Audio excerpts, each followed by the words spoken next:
Dans la communauté animé manga, il existe une sorte de tabou qui entoure la critique de certains titres. C'est-à-dire qu'à cause de leur prétendu rang, de leur prestige, de leur prétendue qualité universelle, on n'a pas le droit d'émettre un avis, ou alors il est très difficile d'émettre un avis différent en fait de la masse, et donc bien souvent négatif. On n'a pas le droit de critiquer cette œuvre-là. Alors malgré tout, vous le savez, mais ça fait partie un petit peu de ma remise en question en tant que vidéaste, d'être capable de vous donner un avis complètement sincère, sans pour autant le lisser, parce que souvent on n'a pas envie de froisser notre public, on n'a pas envie de froisser la communauté de fans qui entoure le manga, et donc on a tendance un petit peu, quand on est créateur de contenu, à essayer de, voilà, d'enjoliver un peu la chose, ou peut-être de pas en parler par peur justement d'avoir un avis un peu trop dissonant.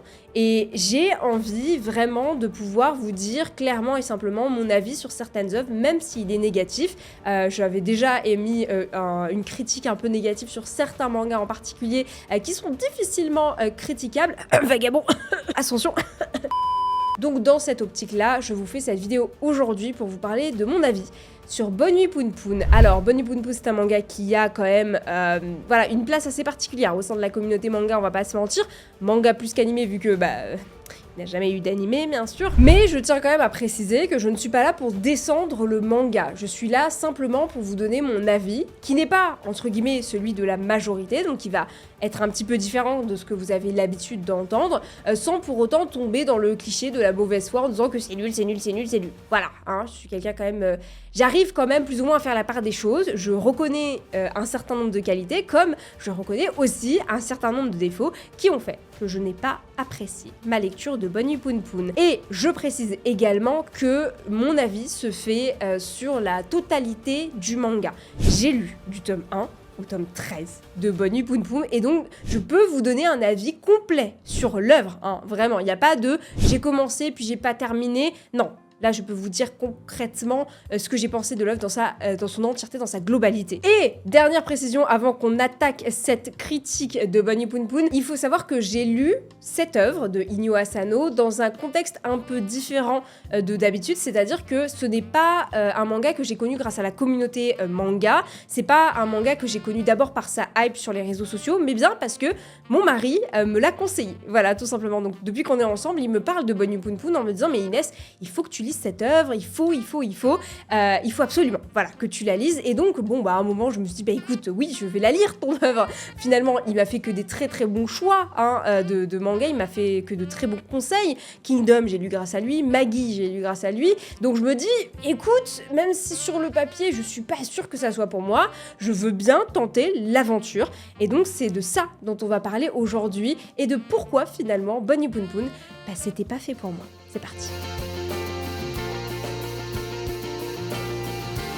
Alors il est difficile de résumer Bonne Nuit Poun Poun, hein. C'est une œuvre extrêmement à part, hein, comme vous allez vous en rendre compte tout au long de cette vidéo. Je dirais simplement qu'on va suivre un garçon représenté sous la forme d'un oiseau qui s'appelle Poun Poun et qui grandit dans un monde extrêmement proche du nôtre, extrêmement réaliste, qui va être confronté à tout un tas de problématiques et dont on va suivre le quotidien, les actions, les relations et en fait un petit peu comment est-ce qu'il va réagir à son environnement. C'est un manga qui est rempli de cruauté, de réalisme, de fatalité, mais aussi qui va nous apporter un certain nombre de problématiques assez intéressantes dont on va parler dans cette review. Si vous me suivez un petit peu depuis longtemps, vous savez que je suis quelqu'un qui a été biberonné au shonen, je pense comme beaucoup d'entre vous.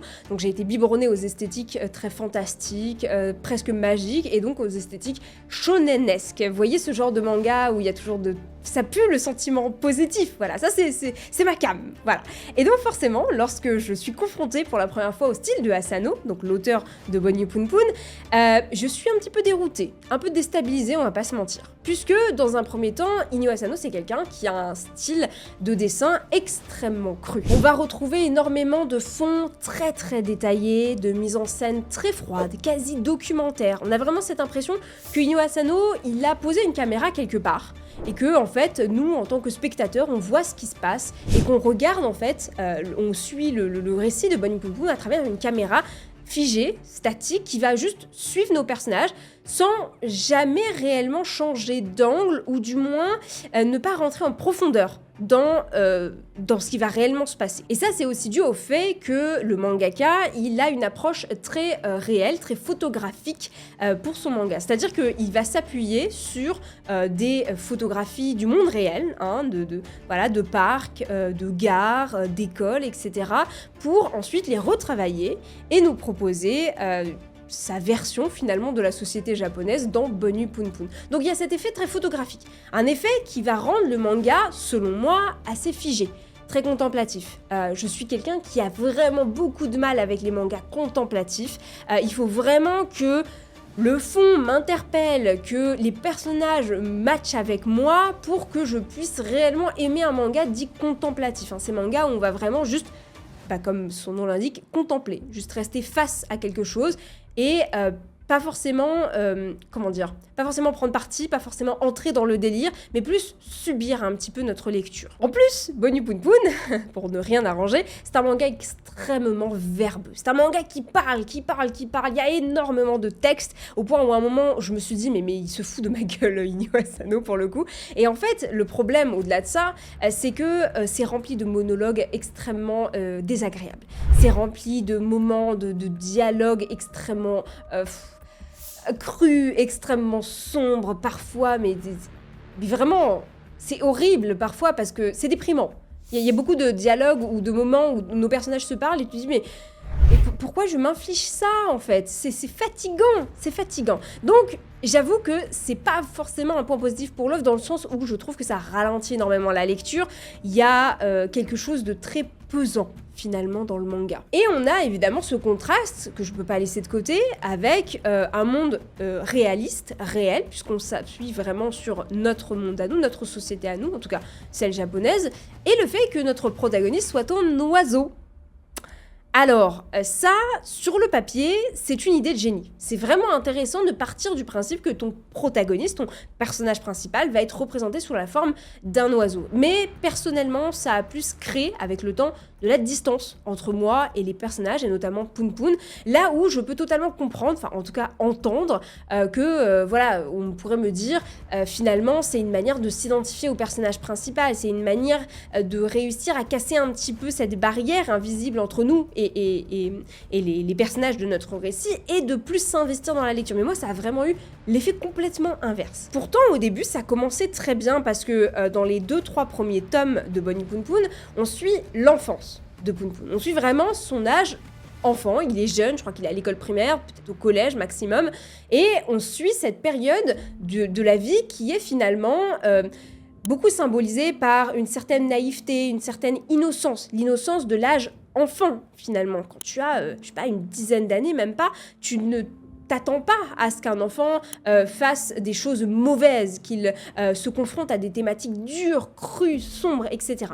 Et de ce point de vue-là, mon interprétation de comment Inyo Asano a dépeint son personnage principal était que finalement, il y a une certaine envie de faire ressortir dans Pun Pun enfant le côté naïf, le côté enfantin, cette pureté de l'enfance, tout simplement. Parce que on voit un Pun Pun, un personnage qui va être confronté à des choses pas très glorieuse, mais d'un autre côté, c'est des choses qui va être forcément confronté un jour ou l'autre dans sa vie, en fait. Il faut que ça arrive un jour, et finalement, ça arrive très tôt. Donc je me dis, bon, le fait d'avoir un Pun Pun oiseau, peut-être que justement, ça joue sur le fait qu'on veut montrer vraiment cette innocence, cette pureté de Pun Pun.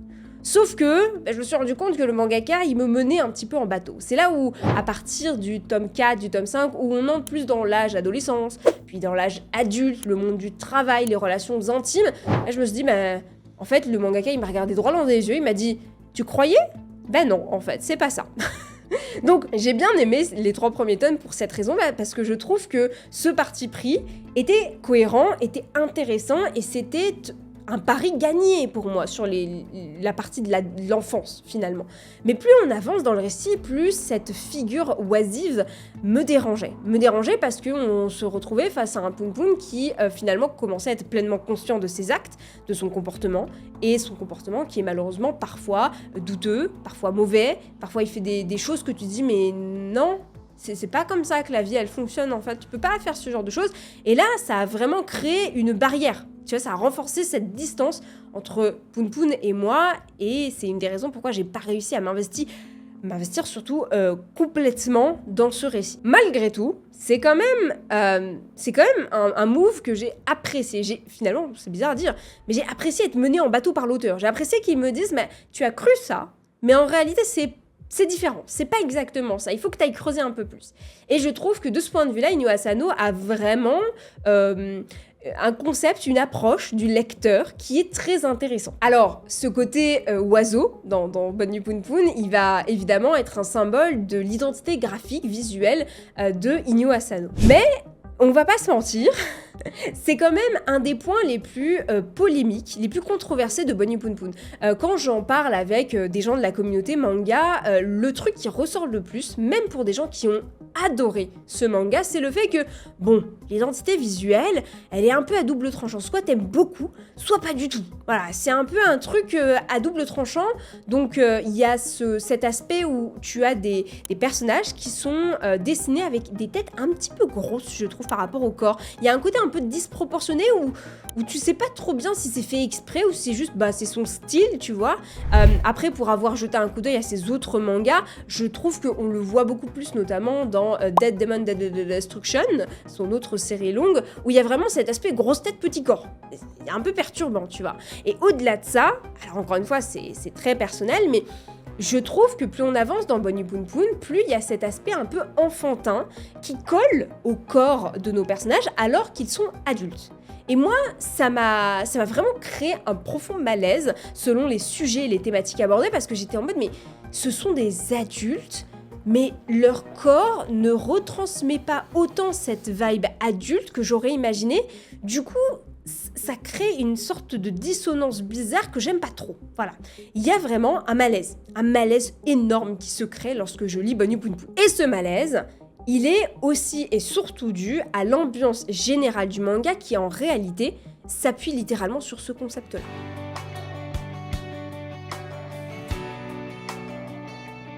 Mélancolie, dépression, fatalité, rancœur ou encore déception, voici un panel des quelques thématiques que vous pouvez retrouver dans Bonne Nuit Poun Poun. Alors forcément, tout de suite, le ton est donné. On sait qu'on s'aventure dans une histoire plus ou moins sombre, hein, juste avec quelques moments un peu durs à suivre. Et j'en reviens à cette sensation de poids permanent tout au long de la lecture. Il y a peu de respiration, peu de lumière. Il y a énormément de cases et de pages extrêmement sombres, pratiquement quasiment entièrement noires en fait. C'est quelque chose qui est très déstabilisant, je trouve. C'est que on se retrouve dans un récit avec des monologues fastidieux, durs à lire, difficiles pour le mental. Hein. Il faut quand même avoir le cerveau bien accroché, les épaules bien solides pour s'attaquer à une lecture comme Bonne Nuit Poun Poun. Faut pas être fleur bleue, hein, parce que là, on va te parler cru, on va te parler parfois un peu salement, tu vois, et on va te montrer que on prend pas de filtre, on prend pas de pincettes, et tout va être montré de manière extrêmement transparente. Et puis il y a évidemment cette surcharge de texte. Moi je me souviens que j'avais fait un tweet à ce moment-là en disant mais il me prend pour une conne en fait ce Inyo Asano, c'est que je suis pas là pour lire un roman. Et en fait finalement je me suis rendu compte que ce n'était pas tant ce qui était dit qui était important, même si bien sûr ça aide bien sûr à avoir les pensées le monologue de nos personnages, on comprend comment ils réfléchissent, comment ils pensent, mais finalement cette surcharge de texte, elle était là pour étouffer le lecteur. C'est vraiment comme ça que je l'ai ressenti. C'était beaucoup de textes, on l'assomme, on veut pas qu'il puisse respirer, on veut pas qu'il puisse sortir la tête de l'eau, on veut qu'il se perdent, qui soient tellement plongés dans cette lecture qu'ils ne savent plus où donner de la tête. Et je trouve que d'un point de vue forme du manga, c'est un parti pris qui est, alors certes extrêmement risqué, mais qui fonctionne. Parce que c'est ce que veut le manga. Et le mangaka, c'est ce que veut Inyo Asano, c'est d'une certaine manière d'attraper le lecteur et de ne plus le laisser partir. Voilà. Et ça, c'est aussi accompagné du fait que Bonne Nuit Poun Poun est une lecture extrêmement mélancolique. Mais une mélancolie que le mangaka va évidemment pas atténué du tout. C'est-à-dire que son but n'est pas de nous faire réfléchir, son but n'est pas de, de nous consoler, finalement. Voilà, on est un peu triste, on est un peu morose tout au long de notre lecture de Bonne Nuit Poun Poun, mais il va pas nous dire, t'inquiète, ça va aller mieux, il y aura un truc qui va faire que tu vas te sentir bien et tu vas pouvoir respirer. Non. Non. En fait, Inyo Asano, il veut, dans Bonnie Boon Boon, qu'on se noie dans un noir profond et infini, et dans une sombritude sans fin. C'est ça, en fait, qu'il veut pour nous, en tant que lecteurs. C'est pour ça que je me suis sentie très mal quand j'ai lu Bonnie Boon Boon. C'est pas une question de dépression. Toi, tu finis pas en dépression après Bonnie Boon Boon. Tout le monde dit que c'est le manga de la dépression. Je suis pas d'accord avec ça. Mais c'est un manga qui est profondément morose. C'est un manga qui est à la fois profondément réaliste, mais de par son réalisme cru, ce fatalisme, et ben nous, en tant que lecteurs, on dit mais du coup, tu veux juste nous montrer que la vie, c'est de la merde, que les gens sont des pourris, et c'est tout. Vous savez, il y a des moments où on va avoir des annonces qui sont censées être positives. Une annonce de grossesse, un couple, voilà, des personnes qui se mettent en couple, un nouveau job, un bébé, enfin, des trucs qui, sur le papier, c'est censé te rendre heureux, c'est des nouvelles joyeuses. Et ben, à chaque fois dans Bonnie Poon Poon, et ben, c'est tout le temps des news qui sont teintées d'un voile noir, d'une aigreur sans nom, qui font que tu peux jamais sourire, en fait. Tu ne souris pas durant ta lecture de Bonnie Poon Poon, tu es juste en mode...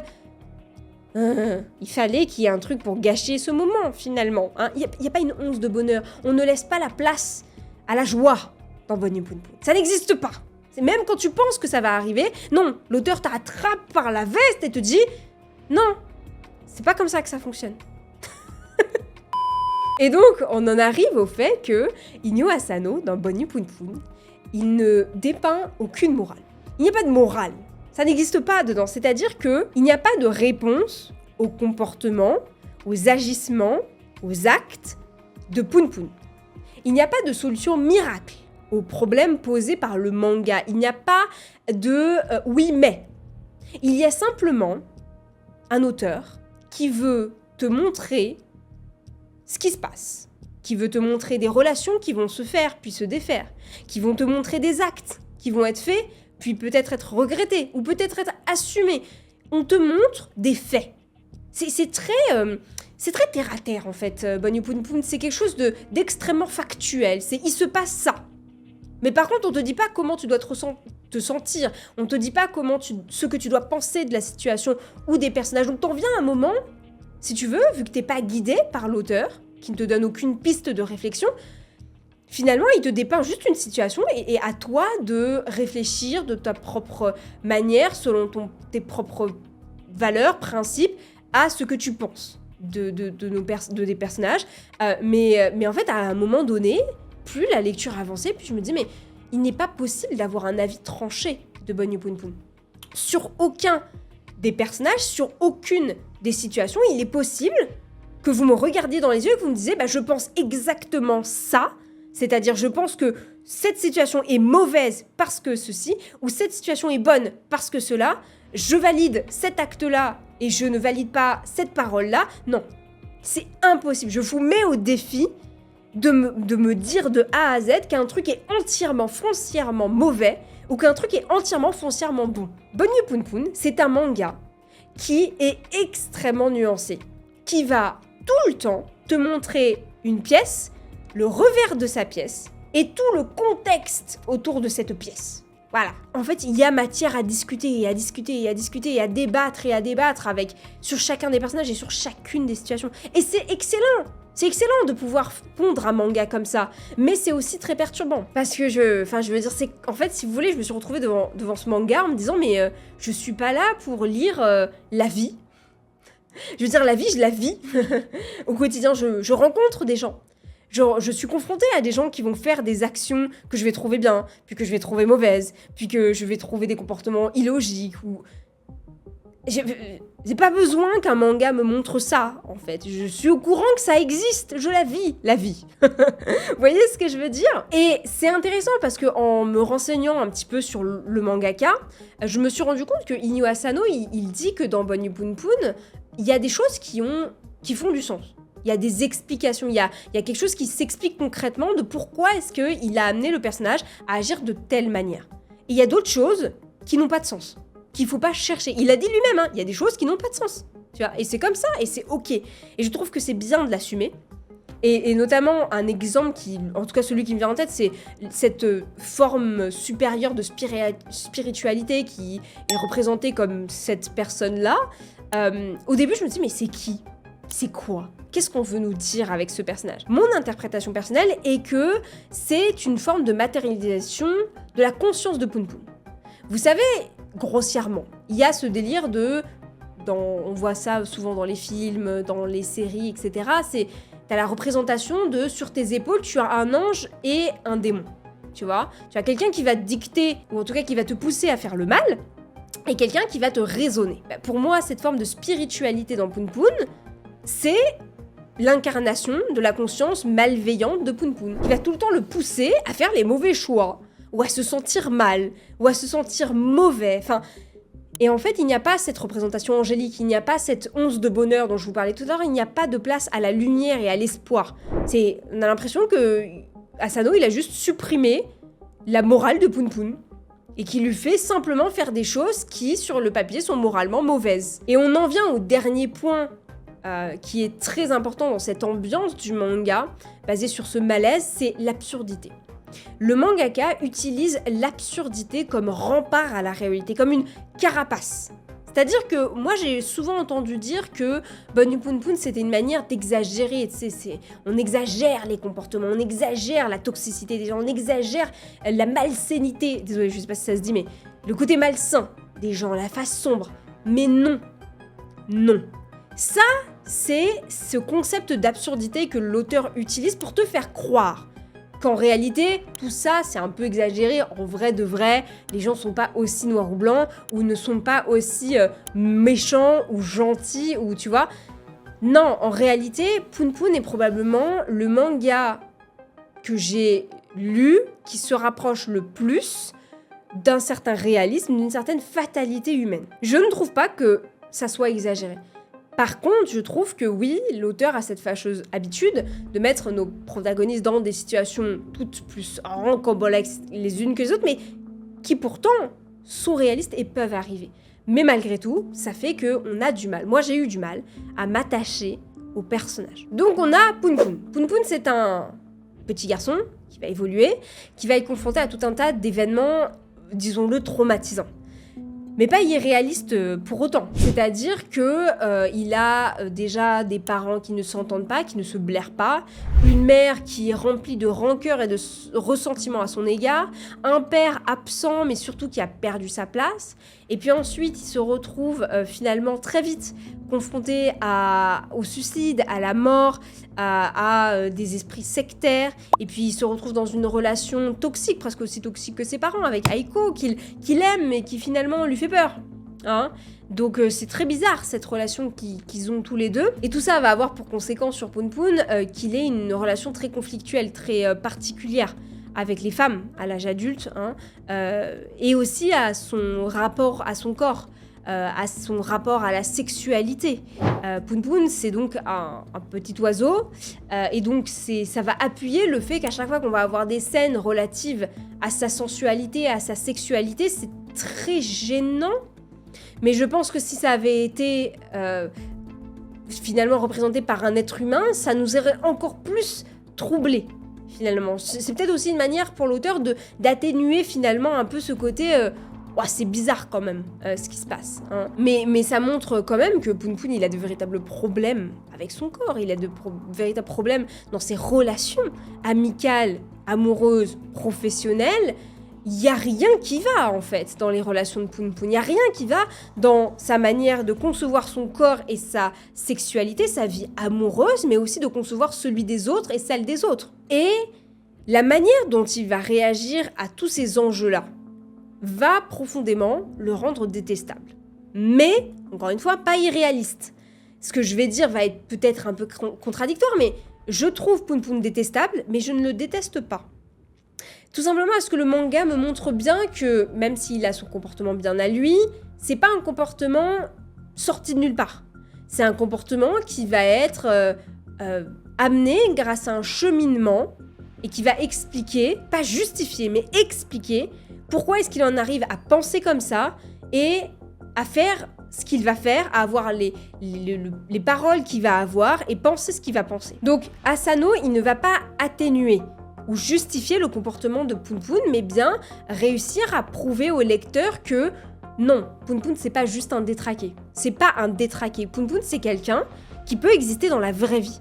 C'est l'exemple d'une personne qui a été laissée à l'abandon par la société, par ses éducateurs, par ses parents, par ses proches, quelqu'un qui ne connaît pas la force de l'amour, la force des sentiments positifs, vraiment complètement à contrario d'un shonen, par exemple, où vraiment là on montre que les sentiments positifs vont être un booster pour la motivation, pour être quelqu'un de bien. Il n'y a personne pour motiver Pounpoun à faire le bien. Et même dans les cas où il y a ces moments-là où il va être confronté à des gens qui vont essayer de le tirer vers le haut, il va tellement pas savoir comment réagir qu'il va lui-même se tirer vers le bas. Et tout simplement, il ne conçoit pas les sentiments positifs, l'amour, l'amitié comme nous on le conçoit, je pense. Et ça, c'est pas aidé par le fait que, notamment dans la première partie du manga, on a des adultes, tous les adultes sont représentés de manière violente, toxique, complètement paumé. Il n'y a pas de repère positif dans Bonyou Pounpoun. Il n'y a aucun moment où tu vois un personnage et tu dis « Oh, on va pouvoir souffler, on va pouvoir respirer un petit peu. » Jamais, jamais. À chaque entrée de personnage en scène, je me dis « Qu'est-ce qu'il va faire en fait ? Qu'est-ce qui va se passer ? Qu'est-ce qu'il va provoquer chez notre personnage principal ? Qu'est-ce qu'il va dire pour nous mettre en rogne ? Ou qu'est-ce qu'il va faire qui va être complètement à côté de la plaque ? Il n'y a pas de moment, où on a du répit. Les seuls moments où on a du répit, c'est au tout début du manga où l'auteur commence à mettre en place petit à petit, sans trop nous brusquer, le fait que, bon, l'âge enfant, on est encore un peu protégé par cette innocence. Mais dès qu'on arrive à l'adolescence et puis à l'âge adulte, ça tombe complètement, on n'a plus aucune protection. Plus personne ne prend de pincettes avec nous, finalement. Et avec Pounpoun, surtout. Ça fait que j'ai eu cette impression que le manga se complaisait simplement et uniquement dans sa souffrance. Mais malgré tout, si je vous en parle aujourd'hui de Bonyou Pounpoun, c'est bien qu'il y a une raison. Même si j'ai pas aimé le manga, c'est que le manga m'a marqué d'une manière assez particulière. Alors, je vous l'ai dit, mais je vous le redis, je reconnais un certain nombre de qualités au manga, et notamment à Inyo Asano, déjà pour le simple fait qu'il ne m'a pas laissée indifférente. Bonyou Pounpoun est un manga que j'ai lu, que je ne regrette pas d'avoir lu, et qui m'aura profondément marqué dans ma vie de lectrice. Inyo Asano, c'est quelqu'un qui a un style extrêmement particulier, très insolite, et qui a une manière de dépeindre la solitude, l'enfance, l'adolescence, les relations toxiques, d'une certaine manière que j'ai rarement vu en fait dans d'autres mangas. Alors je comprends pourquoi certaines personnes adorent ce manga. Je comprends pourquoi est-ce que c'est un manga qui est plébiscité et qui ressort beaucoup comme étant un manga à lire absolument dans une vie. C'est le fameux chef-d'œuvre incompris qui est une œuvre culte. Je comprends pourquoi c'est une œuvre culte, mais c'est pas pour moi. Malgré tout. Et ce qui fait que Bonyou Pounpoun est un manga à lire absolument dans une vie, malgré qu'on soit pas forcément sensible et qu'on ait un peu le même avis que moi, qu'on ait besoin d'espoir, qu'on ait besoin d'un peu de bonheur, qu'on ait besoin un peu de moments de répit dans un manga, c'est le fait que Asano, il se démarque avec un univers bien à lui, un univers qu'on verra pas ailleurs, et tant dans la manière de parler de certaines thématiques, de dépeindre et de créer ses personnages, mais aussi dans son identité visuelle. Alors l'identité visuelle, qu'on aime ou qu'on n'aime pas, elle te laissera pas indifférente. Tu vas te souvenir que ça c'est du Asano. Quand tu vas revoir ce mangaka, eh ben tu vas tout de suite voir que c'est lui en fait. Il n'y a que lui qui a cette patte graphique. Et donc oui, Bonyou Pounpoun, c'est un manga absolument lire. Si vous cherchez à vous faire bousculer un petit peu, si vous cherchez une lecture qui va vous déstabiliser, qui va vous mettre un punch dans la face, un petit coup, tu vois, qui va vous faire sortir un petit peu de votre zone de confort, il faut lire Bonyou Pounpoun. C'est un manga réellement, je suis d'accord avec ça, à lire dans une vie. Tout simplement pour savoir déjà d'une si vous allez être sensible à l'univers de Asano ou non, mais aussi parce que c'est un manga qui, avec toute la masse de mangas qui sort, et justement ces esthétiques extrêmement shonen, extrêmement douces, très fantastiques, très magiques, où on met au cœur du récit souvent les sentiments positifs, la force de l'amitié, des relations, etc. eh ben c'est un manga qui va stand out. C'est un manga qui va réellement te donner une sensation d'originalité, qui va te faire comprendre que, ah, là j'ai lu quelque chose que j'ai jamais lu de ma vie. Et c'est là toute la force de Bunny Poon Poon, et c'est pourquoi je pense que aujourd'hui, je ne regrette pas d'avoir lu Poon Poon, même si ce n'est pas un manga que je relirai, et ce n'est pas un manga que j'ai aimé, factuellement, parce que j'ai pas été du tout sensible à cette noirceur finalement, et ben je suis quand même contente d'avoir pu découvrir un manga de cette trempe. Et c'est une expérience de lecture, Bunny Poon Poon. C'est une expérience à faire au moins une fois dans sa vie. Ouais, là-dessus, je peux pas vous dire le contraire. Et pourquoi est-ce que je voulais en parler autant aujourd'hui, et notamment dans cette optique de vous donner aussi mon avis lorsqu'il n'est pas complètement joyeux et heureux et positif sur une œuvre, qui en plus est considérée comme culte. Déjà parce que je voulais vous montrer qu'il est possible de critiquer un manga sans être de mauvaise foi. Alors vous me direz peut-être que... peut-être qu'il y en a qui me diront dans les commentaires « Mais non Inès, t'abuses, t'exagères, franchement, t'as mal lu, je sais pas quoi, machin. » C'est ce que vous voulez, je m'en fous. Moi, j'ai été honnête envers moi-même et honnête envers vous. Je vous ai donné mon avis tel qu'il est, c'est-à-dire nuancé. C'est-à-dire que je reconnais les qualités de Bunny Poon Poon, mais je reconnais surtout que ça ne m'a pas parlé et que à l'heure actuelle, c'est pas un manga que je veux relire. Voilà. Donc, je pense que faire ce genre de vidéo, ça ouvre la discussion, ça ouvre le débat. Je sais, je suis consciente, je m'en suis très vite rendu compte, on est énormément dans la communauté manga et animé à parfois juste taire son opinion sur une œuvre jugée comme incontournable, intemporelle, etc. Parce qu'on sait qu'on n'a pas le même avis que tout le monde. Et qu'on n'a pas envie de se prendre des sauces, on n'a pas envie de devoir justifier son opinion et tout. Parfois, t'as juste pas aimé parce que t'as pas aimé et c'est ok. Voilà, tu vois. Bien sûr, c'est mieux quand tu expliques quelles sont les raisons, et c'est ce que j'ai fait tout au long de cette vidéo qui montre que je n'ai pas aimé parce que toutes ces thématiques-là ne me parlent pas et cette narration ne me parle pas et ça ne me convient pas. Mais ça me donne aussi envie de savoir qu'est-ce qui concrètement, vous, peut-être derrière votre écran, qui aimez réellement Bunny Poon Poon, qu'est-ce qui fait que vous aimez Bunny Poon Poon? Je suis curieuse de savoir concrètement quels sont les éléments narratifs, de mise en scène, de scénario qui font qu'aujourd'hui vous appréciez Bunny Poon Poon.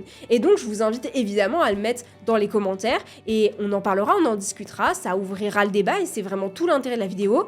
Comme toujours, dans un esprit de bienveillance, on n'est pas là pour cracher sur les goûts des uns des autres. Moi encore une fois je comprends pourquoi Bunny Poon Poon est une œuvre appréciée, comme je comprends qu'elle soit tout simplement controversée et que certains la détestent comme certains l'adorent en fait.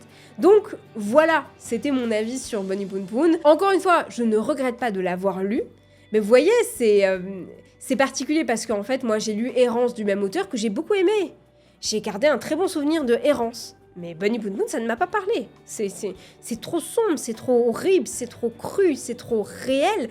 Je lis pas des mangas et en fait, cette lecture était cruciale pour ça, pour me rendre compte de ce que je cherchais réellement dans un manga. Je ne lis pas de manga pour juste me rappeler à quel point l'humain est une pourriture et qu'on a tous nos facettes sombres, j'en suis consciente. Voilà.